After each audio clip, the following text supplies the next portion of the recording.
మరి MS-370 చివరి ఆచూకీ ఏమైంది? ఏమైనా ఆధారాలు లభించాయా? అవి ఇప్పుడు చూద్దాం. 2015లో రీయూనియన్ ద్వీపం ఫ్లాపెరోన్ విమాన రెక్క భాగం లభ్యం. ఇది MS-370కి చెందినదే అని ధృవీకరించారు, కానీ మిగతా శకలాలు దొరకలేదు. 2016లో మోసాంబిక్ తీరంలో చిన్న శకలాలు లభించాయి.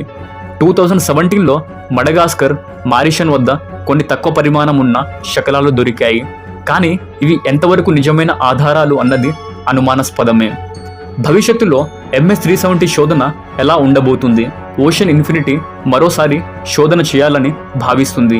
AI అండ్ డ్రోన్ సహాయంతో నూతన సాంకేతికతో విమానం శకలాలను వెతుకుతారు.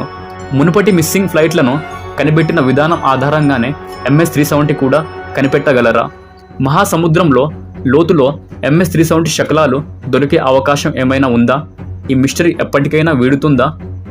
MS-370 మిస్టరీ ప్రపంచ విమానయాన చరిత్రలో అతిపెద్ద అపరిష్కృత రహస్యం.